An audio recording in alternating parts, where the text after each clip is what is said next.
আসসালামু আলাইকুম। আজকে আরো একটি নতুন টিউটোরিয়াল নিয়ে আপনাদের সামনে হাজির হলাম। আজকে আমরা নতুন যে 2019 যে এক্সেল, সেই এক্সেল সম্পর্কে আলোচনা করব। যারা পুরাতন এক্সেল 2016 2017 প্রতি জানা আছে, তাদের জন্য আসলে 19 অনেকটাই সহজ হবে। আর যারা জানা নেই, যারা পুরাতন ভার্সনগুলো ব্যবহার করছেন, তাদের জন্য হয়তো একটু ডিফিকাল্ট হতে পারে আমার ধারণা আর কি। তো চলুন শুরু করা যাক। আমরা 2019 যে ভার্সনটা, সেই ভার্সন ইনস্টল করা হয়েছে, যা আমি আগে ভিডিওতে দেখিয়েছিলাম কিভাবে অফিস 2019 কিভাবে ইনস্টল করা হয় এবং কিভাবে সেটাকে অ্যাক্টিভ করা হয়। সেই দুইটা ভিডিও অবশ্যই যারা দেখেন নাই তারা অবশ্যই এই ভিডিওটি দেখবেন। এখন আমরা এক্সেল সম্পর্কে আমাদের ফার্স্ট আমরা টিউটোরিয়াল হিসেবে বেছে নিয়েছি এক্সেলকে, যেহেতু এক্সেল অনেকটা বিশাল একটা কাজের একটা স্থান। যারা ব্যাংকার বা যারা নাকি পার্সোনাল কোনো হিসাব, দোকান বা কোনো ব্যবসা, ছোটো একটা ব্যবসা, লাইব্রেরি, যে কোনো কাজের জন্য, হিসাব নিকাশের জন্য সবচেয়ে জরুরি এই বিষয়টা এক্সেল। এক্সেলের মধ্যে যে কোনো হিসাব নিকাশে করার জন্য সেটা বেশি পপুলার। তা আমরা আসলে এখন এক্সেলের পুরোপুরি সাথে পরিচিত হব। আসলে সেটা এক্সেলের প্রথম পেজ। আমরা আসলে ব্ল্যাঙ্ক একটা ওয়ার্কশিট নেব, আমরা সেটা ওপেন করে এখন দেখব। এটা হচ্ছে ফাইলের ভিতরে অনেকগুলো অপশন আছে, সেই অপশনগুলো আপনারা দেখতে পাচ্ছেন। তারপর আমরা ব্যাকে যাব, হোমের মধ্যে যে এটা হচ্ছে একটা, আসলে এইগুলোকে সব এক একটা ট্যাব বলা হয়। 1 2 3 4 5 6 7 8 9টা ট্যাব আপাতত এখানে শো করতেছে। তো আমরা ইচ্ছা করলে সবগুলোকে আরও বেশি আনতে পারবো, সেটা আমরা পরবর্তী ধাপে ধাপে আমরা দেখাবো। তা আমরা আসলে ট্যাবের নিচে যে অংশটা থাকে সেটাকে বলা হয় রিবন। এগুলাকে বলা হয় রিবন, যেমন এগুলাকে বলা হয় রিবন, এগুলাকে বলা হয় রিবন। এখন রিবন, প্রত্যেকটি অনেকগুলো রিবনকে একসাথে যে ইয়েটা আছে এটা হচ্ছে গ্রুপ। এগুলা বলা হয় গ্রুপ। গ্রুপের পরে এই যে অংশটা আছে সেটাকে বলা হয় লাঞ্চ বাটন। আপনি যদি এটাকে বিশাল অনেক কিছু দেখতে চান বা এর চেয়ে বেশি প্রপার্টিসের মতো দেখতে চান, তাহলে এগুলা প্রত্যেকটি গ্রুপের সাথে একটি করা আছে। যেমন আমি এখন যদি ফন্টের গ্রুপে যাই, ফন্টটাকে লাঞ্চ করি, তখন আমাদের দেখেন একটি ডায়লগ বক্স চলে আসছে। কিন্তু বেসিক্যালি যে বেসিক যে কাজগুলো সেগুলো এখানে দেওয়া আছে। আপনি যদি ডিটেলস জানতে চান, তখন এগুলা কর্নারে আপনি ক্লিক করে তখন সেটাকে একটা পপ বাটন বের হবে। বের হওয়ার পর আপনি সেই অন্য কোনো কাজ করার প্রয়োজন হলে সেটা করতে পারবেন। এগুলো প্রত্যেকটি বারে সাথে আমরা হবে প্রত্যেকটি, যেমন ইনসার্টের মধ্যে আছে 1 2 3 4 5 6 7টা গ্রুপের মধ্যে বিভক্ত আছে। এখন 7টা বিভক্ত, প্রত্যেকটির একটা কোনগুলোর এগুলোর মধ্যে আছে, লাঞ্চ বাটন আছে। যেমন লাঞ্চ বাটন, সেটাকে ক্লিক করা হয়। এটা হচ্ছে সাধারণ যে ট্যাবগুলা, সবগুলো ট্যাব, সকল ট্যাবগুলোকে আমি আপনাকে শুরু করে দেখালাম। প্রত্যেকটি ট্যাবে এক একটা আছে। এখন নতুন খোলার জন্য ইনস্ট্রাকশন দিতেছে। আমরা ইনস্ট্রাকশন যাব, আমরা সেই বেসিক জিনিসগুলোই দেখব। তো আমরা আসি এখন এগুলাকে, এইটাকে বলা হয় কলাম। এগুলো আমি আসলে সবগুলো পুরো এক্সেলটাকে প্রথম থেকে সবাইকে বেসিক ধারণা দেওয়ার চেষ্টা করতেছি। এগুলো হলে কলম, আর এগুলো বলা হয় রো। কলাম অনেকগুলো, বিশাল বড়, আপনি যতটুকু চান, প্রায় 1 লক্ষের উপর আপনি করতে পারবেন। ফাইল কি বলে সেটাকে, রো ইউজ করতে পারবেন। তার চেয়ে অধিক অনেক বিশাল বড় করা যায়। তো আপনার যা প্রয়োজন সেটাই আপনি ইউজ করতে পারবেন। এটা বিশাল আকারে আপনি ইউজ করতে পারবেন, এটাকে আপনার করেন। এখন আসুন আপনার যে এইটা হচ্ছে একটা কলাম, এটা হচ্ছে একটা রো। এখন এই দুটোকে মিলে কি বলে, এই দুটোকে, যেমন আমি এখন যদি একটি সিলেক্ট করে দেখাই আপনাদেরকে, সিলেক্ট করে এখন যে এই দেখেন আপনারা এখানে এটা বলা হচ্ছে এবং এখানে যদি আমি লিখি, তাহলে লিখতে হবে কিভাবে, যদি আমি একটা আপনাদেরকে বোঝানোর জন্য আমি লিখছি E11। এই E11 হচ্ছে কিভাবে, এটা হচ্ছে এর কলাম, আর এটা হচ্ছে রো হচ্ছে 11। সেজন্য সে পুরোটাকে মিলিয়ে হয় একটা সেল। এখন দুটাকে মিলা হয় সেল। এখন এই যে বৃত্তটা বা যে বৃত্তটাকে দেখতেছেন বা ইয়েটা দেখতেছেন সেটাকে বলা হয় রেঞ্জ। এই বৃত্তটাকে যেটাকে আমরা এই যে বৃত্তটা যে দেখতেছেন আমরা সবাই যে কালো দাগে যে বৃত্তটা দেখতেছি সেটাকে বলা হয় রেঞ্জ। এখন রেঞ্জ অনেক ধরনের হয়ে থাকে। রেঞ্জ বলতে আমরা গ্রুপের রেঞ্জ নিতে পারি, যেমন এগুলা, এটা পুরোটা হচ্ছে বিশাল একটা রেঞ্জ। আমরা যদি রেঞ্জটাকে ক্যালকুলেশন করি তাহলে কীভাবে করব, সেটা হবে F15 two F2 two F15। এটাকে আমরা এ থেকে শুরু করব, যেমন A1 থেকে শুরু করে এই পুরোটা হচ্ছে একটা রেঞ্জ। এখন রেঞ্জের মাধ্যমে এগুলোকে আপনার গ্রুপ করা যায়, এগুলোকে আবার গ্রুপ করা যায়। তবে এটা একটু ভিতরে ডিপলি আমি আসলে বেসিকটা নিয়ে আলোচনা করতে চাই, যারা আমি সাধারণভাবে একটু ধারণা দিতে চাই এক্সেলটা আপনি কীভাবে পরিচালনা করবেন। আর এইটা হচ্ছে আমরা কি জানলাম, কলাম, রো, সেল, তারপরে হচ্ছে রেঞ্জ। রেঞ্জের অনেক নামও দেওয়া যায়, আমি সেটা পরে ধাপে ধাপে আলোচনা করব। যদি আপনি এই রেঞ্জটাকে নাম দিতে চান, যেমন ধরুন আমি এই রেঞ্জটা যদি লিখি মোড, সেটা মোড নামে। এখন আপনি যদি মোডে ক্লিক করেন, এখানে মোডে ক্লিক করেন, দেখেন আপনার রেঞ্জটা হয়ে গেছে। রেঞ্জে সব কিছু নাম চেঞ্জ করা যাবে, সেটা ধাপে ধাপে সেটাকে আলোচনা করবো। রেঞ্জের নামও লেখা যায়, সব কিছু করা যায়। তো আমরা আসলে এই যে বিশাল যে আমরা ইয়েটা দেখালাম এতক্ষণ, সেটাকে সম্পূর্ণ এটাকে বলা হয় শিট। এই যে দেখুন শিট 1 নামে সেটা দেওয়া আছে। এখন আপনি শিট ইনসার্টও করতে পারবেন, সেখানে প্লাস চিহ্ন আছে, প্লাস চিহ্নে নতুন শিট বাড়বে। অথবা আপনি এখান থেকে রাইট বাটনে ক্লিক করে আপনি ইনসার্টে যাবেন, সেখান থেকে আপনি নতুন একটা ইয়ে নিতে পারবেন, শিট নিতে পারবেন। এক্সেল মাইক্রো আছে, অনেকগুলো অপশন আছে, সেটাকে আপনার যেটা প্রয়োজন আপনার শিটে নিতে পারবেন। আমরা সাধারণত ওয়ার্কশিটই ব্যবহার করে থাকি, যেমন আমরা দ্বিতীয় একটা ওয়ার্কশিট বসে গেছে। সেটাকে আবার পরিবর্তন করা যায়, আপনি যদি চান লেফট হ্যান্ড দেন লেফটে নিতে পারবেন, রাইটে চাইলে রাইটে নিতে পারবেন, কোনো সমস্যা নেই। যেটা আপনার ইচ্ছে সেটাই করতে পারবেন। সেটাকে আপনি কালারের পরিবর্তন করতে পারবেন এখানে যদি আপনি চান বলেন আমি এটাকে ইউলু করব, গ্রিন করব, লাল করব, দেখেন এখানে লাল পরিবর্তন হয়ে গেছে, কমলা কালার সরি। এখন যদি আমি যদি গ্রিন করব, গ্রিন আমি করতে পারবো, দেখুন এটা গ্রিন হয়ে গেছে, এটা কালো হয়ে গেছে, সরি কমলা হয়ে গেছে। তো এখন আমরা এইটাকে যে এই পুরোটা যে দুটায় আমরা অনেক ইচ্ছা করলে অনেকগুলো শিট করতে পারি, 3, 4, 5 এভাবে করে অনেকগুলো শিট করতে পারি। এই সকল শিটগুলোকে মিলিয়ে হয় ওয়ার্কশিট। এই সকলগুলোকে মিলিয়ে হয় ওয়ার্কশিট। তা আমরা আসলে যে বেসিক যে ধারণাটা, আমরা আসলে যে ওয়ার্কশিটের যে বেসিক ধারণাটা সেটা করব। এখন আসলে আমরা কাজের মধ্যে আমরা যদি যখন থেকে এক্সেলে কাজ করতে চাই, তখন দেখা যাচ্ছে কখনো কখনো আমরা জুম একটু বড় ছোট করতে হয়। তাহলে আমরা জুমগুলো করবো কোত্থেকে? আমরা সেখানে সাধারণত এই যে স্ট্যাটাস বারের নিচে আছে, দেখেন এখানে জুম ইন জুম আউট, সেটাকে এইভাবে করা যায়। আউট করতে পারবেন আপনি, ইন করতে পারবেন, ইচ্ছে করলে অনেক বিশাল বড় করতে পারবেন, আবার আপনি ছোটও করতে পারবেন। এখন আসুন যে কিবোর্ড আপনারা কীভাবে করবেন। যদি আপনি ইতিহাস যেতে অনেকটা সময় প্রয়োজন বা প্রয়োজন, তখন আমরা কন্ট্রোল চাপ দিয়ে যদি স্ক্রল বার আপনার করি, স্ক্রল বার যে মাউসের যে স্ক্রল বার থাকে বা যে একটা বলের মতো চাকা থাকে, যেটাকে মাঝখানে হাতের 2-4 মাঝখানে যে থাকে, আপনি কন্ট্রোল চেপে তারপর যদি এটাকে আপ ডাউন করেন, আপে নেন, তাহলে সেটা ছোট হবে, আর যদি ডাউনের দিকে নেন তাহলে সেটা বড় হবে। এটা হচ্ছে সাধারণ যে বেসিকগুলো যে কাজগুলো করতে আমাদের যে ইয়েটি হয়, সেটা আপনাদেরকে এখন বোঝালাম। এখন আসলে আপনার ডাটা এন্ট্রিটা কীভাবে করবো। আমরা একটা শিট যদি আমি একটা ধরেন শিট করতে চাই বা আমরা শিটটা করব, এখন সেটা কিভাবে করব বা কতটুকু পরিমাণ আমরা এটা করতে পারি। এখন আমরা আসুন আমরা একটা এক্সাম্পল হিসেবে আপনার দেখাচ্ছি।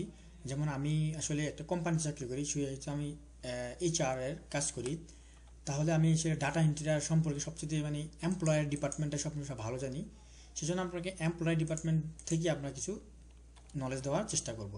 আমি ধরুন প্রথমে লিখলাম এমপ্লয়ার, EMP, জাস্ট শর্ট লিখলাম এমপ্লয়ার আইডি। এখন আমরা এমপ্লয়ার আইডি লিখলাম, কিন্তু সেটাকে আমরা পরে ঘরে নিব কীভাবে? এখন লেখাটা হলো, কিন্তু পরে ঘরে লিখবো। আমরা এখানে লিখতে পারি, যদি আমরা ইচ্ছে করি এখানেও লিখতে পারি, বা আমি সেটা লিখবো না, এখানে আমি ডিলিট করে আপনাদেরকে বোঝানোর জন্য ডিলিট করে দিলাম। আমি সেটা এইটাকে বলা হয় ফর্মুলা বার। এখন এই ফর্মুলা বার আমরা লিখতে পারি, যেমন আমি আবার লিখে দেখাচ্ছি employer.id। এখন যদি আমি এন্টার দিই, তখন সেটা অটোমেটিকলি সেটা বসে যাবে। এখন সেটা বসে গেল। এখন আমি দ্বিতীয়টাতে যাব কিভাবে? দ্বিতীয়টা যাব আমরা যদি কিবোর্ডের দিকে তাকাই তাহলে অ্যারোর যে চারটা কি আছে, লেফট রাইট নিয়ে যা আপ ডাউন করা যায়, আপে দিলে আপে যাবে, ডাউন দিলে ডাউন যাবে। কিন্তু তারপরেও একটা আছে, আপনি কিবোর্ডের ট্যাব ইউজ করতে পারেন। যেমন আমি একটা ট্যাব দিলাম, লেফটে গেল, ট্যাব দিলাম লেফটে, সরি না, ডান সাইডে গেল, ডান সাইডে গেল, ডান সাইডে গেল। এখন যে আমি বামটা টানবো কীভাবে? তখন আমি যদি শিফট চাপ দিই, আবার ট্যাব চাপ দিই, দেখেন আবার সেটা পুনরায় বাম পাশে চলে আসতেছে। আমরা নিচে নিব কিভাবে? নিচে আমি নিতে পারি এন্টার দিয়ে নিতে পারি, অ্যারোর কি দিয়ে নিতে পারি, বা আমি মাউসের সাহায্যে নিতে পারি। এখন যদি আমরা মাউসকে বেশিরভাগ সাধারণত ইউজ করা হয় না, কারণ টাইপ করতে গেলে কিবোর্ডটাই সঙ্গে, তখন আপনাকে জাস্ট শিফট এন্টার, তখন যদি শিফট এন্টার দিবে তখন সেটা উপরে চলে যাবে। আর এন্টার দিলে আপনারা আগেই বলে দিয়েছি, এন্টার দিলেই সব কিছু এক্সেল সাধারণত নিচের দিকে যায়। আপনি যখন এন্টার চাপ দিবেন তখন সেটা নিচেই যাবে, নিচেই যাবে, নিচেই যাবে, যত আপনি যে চান। আবার যদি আপনি শিফট এন্টার দেন তখন সেটা আবার পুনরায় জায়গায় ফিরে আসবে, পুনরায় যে জায়গা আপনি নিতে চান সেই জায়গায় ফিরে আসবে। তাহলে আমরা এখানে কিভাবে একটা ডাটা এন্ট্রি করা যায়, একটা লেখা কিভাবে লেখা যায় সেটা শিখলাম। তারপর আমরা কিভাবে কার্সারটাকে, সেটাকে আমরা কার্সার বলি, বা সেল রেঞ্জ, যেটাকে বলে আমরা রেঞ্জ বলি, এক্সেলের ভাষাটা অন্যরকম, সেটা আসলে রেঞ্জ বলা হয় বেশি, বা সেল, আমরা সেলটাকে বলবো এটাকে। তো সেলটাকে আমরা কোথায় কোথায় নিব, এই ইয়েটাকে কোথায় নিব, সেইটা আমরা শিখে নিলাম। এখন আমরা শিখব যে আমরা এখন ডাটা এন্ট্রি করে আপনাকে দেখাচ্ছি। এমপ্লয়ার আইডি, আমি লিখব এমপ্লয়ার, পুরোটা লিখব এমপ্লয়ার্স নেম। এখন একটা দেখার বিষয় হচ্ছে যে এখন দেখেন আমি যখন নাকি টাইপ করছি, টাইপ করার পরে দেখেন যে নেমটা এমপ্লয়ারের সামান্য একটা ক্যারেক্টার অবশ্যই ভিতরে চলে গেছে, এবং কি নেমটা অন্য একটা কলামে চলে গেছে। সেটাকে আমি কিভাবে পুনরায় করব? সেটাকে পুনরায় করার জন্য আপনি সেটাকে এইভাবে মাউসের হেল্প নিতে পারেন, মাউসটাকে আপনি যখন নাকি এটা অ্যারোর দিকে দুইটা অ্যারো দেখাবে, দেখুন দুইটা অ্যারো দেখাচ্ছে, এই যে দুইটা অ্যারো দেখাচ্ছে, আবার এই দিকে দেখেন হচ্ছে প্লাস দেখাচ্ছে, এখানে দেখাচ্ছে দুইটা অ্যারো, প্লাসের মধ্যে দুইটা অ্যারো দেখাচ্ছে। তখন আপনি এটাকে মাউসের ভিতরে চাপ দিয়ে লেফট রাইট নেওয়া যায়। আপনি বাম পক্ষ নিতে পারবেন, ডানও নিতে পারবেন। যে আমার ডানে দরকার, আমি ডানে নিয়ে গেলাম। দেখেন আমার এখন প্রচণ্ড পরিমাণ আমার জায়গা হয়েছে। ইচ্ছা করলে আর একটু বাড়াতে পারি। এখন যদি কারো মাউস সেটা কাজ না করে তাহলে কি করবেন? তাহলে আপনাকে সেটা হোম পেজে যাওয়ার পরে তখন আপনাকে এখানে ফরম্যাট, দেখেন আপনার ফরম্যাট লেখা আছে, ফরম্যাটের নিচে ড্রপ ডাউনে ক্লিক করবেন। ক্লিক করার পর দেখবেন রো হাইট লেখা আছে, কলাম হাইট লেখা আছে, উইথ হাইট সব কিছু এখানে আপনি অটোমেটিক অ্যাডজাস্ট করতে চাইলে অটোমেটিক হবে। আবার যদি আপনি ম্যানুয়ালি চান, যেমন আমি একটা কলামটাকে ম্যানুয়াল চাচ্ছি, এখন আমি যদি কলামটাকে ম্যানুয়াল চাচ্ছি তখন আমি ধরো আমি একটা রোটা দিয়ে প্রথম শুরু রোটা দিয়ে আমি রোটা দেখাচ্ছি, ওটা আমি এখানে ফোন রো লেখা আছে, তখন আমি কী করবো, আমরা এখন এখানে ফোন রোটা বাদ দিয়ে এখন 25 দিয়ে দেখি, আপনার দেখানোর জন্য 25 দিলাম। দেখছেন কলামটা অনেকটা হয়ে গেছে। আমি আবার কন্ট্রোল জেড দিয়ে পুনরায় চলে যাব। এখন আমি কলামটা দেখাবো, কলাম, এখানে কলাম 17 দেওয়া আছে।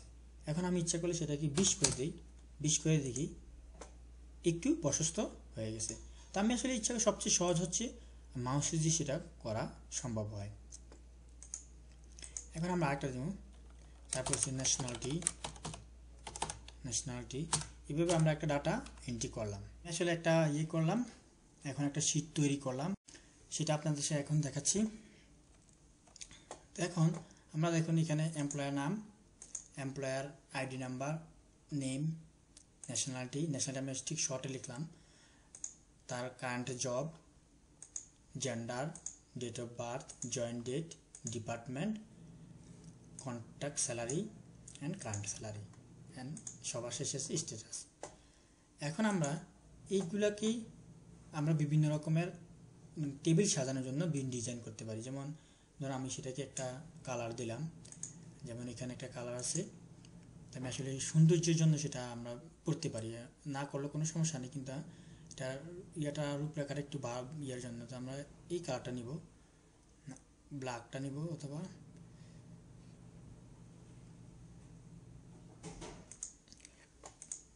গ্রিনটাই নিলাম আমরা। এখন গ্রিনটা নেব। এখন আমরা আসলে যদি দেখি কখনো কখনো এরকম হচ্ছে যে আসলে এই ক্লায়েন্টে বোঝা যাচ্ছে না। যদি আমরা এটা এরকম হতো যে, যেমন ধরেন আমি একটা এক্সাম্পল দিচ্ছি, যেমন এরকম হতো যে এই লাইনটা ইউলো আছে বা এই লাইনটা এরকম একটা অন্য একটা কালার হতো, তাহলে অথবা পড়তে বা এই যে দেখতে অনেকটা ভালো লাগতো। এখন আমি আসলে পুনরায় ফিরে যাবো। সেটা আমরা কীভাবে করব? আমরা প্রথমে টেবিলটাকে সিলেক্ট করব। সেটা করার জন্য সিলেক্ট করব, সিলেক্ট করে ফরম্যাট অ্যাজ দ্য টেবিল আমরা সেখানে যাব, ক্লিক করব। এখানে অনেক রকম ডিজাইন ফরম্যাট দেওয়া আছে। এখন আমাদের যেটা ভালো লাগে, যেহেতু আমি গ্রিন কালারটা নিচ্ছি, আমি একটা গ্রিন কালারে নেওয়ার চেষ্টা করব। যেমন এটা গ্রিন এটা নেব নাকি না এটা নেব, এটা নেব। ওকে, এখন আমি এটা এখানে ক্লিক করব। ক্লিক করে আমাকে একটা, এই যে আমি আগে বলছিলাম আপনাকে রেঞ্জ কাকে বলে, দেখেন একটা গ্রুপিং রেঞ্জ হয়ে গেছে, সেটা আবার এদিকে প্রদর্শিত হয়েছে। এখন আমরা টেবিলে যদি হেডার চাই, সেই হেডারটাও দিতে পারবো। তাই আমরা টেবিলে হেডারটা দেবো, হেডারটা দেওয়া খুবই জরুরি। এখন আমরা এটাকে ওকে দেব। এখন দেখেন টেবিলের যে ইয়াটা সেটা হয়ে গেছে। এখন দেখেন হেডারটা দেওয়ার মানে, সরি একটু ভুল করছি, হয়তো হেডারটা সহকারে দেওয়া দরকার ছিল।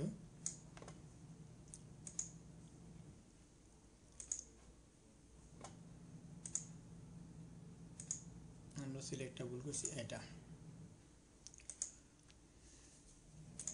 এখন দেখুন টেবিলের যে হেডারটা সবগুলোতেই হয়ে গেছে। এগুলো বলা হয় ফিল্টার।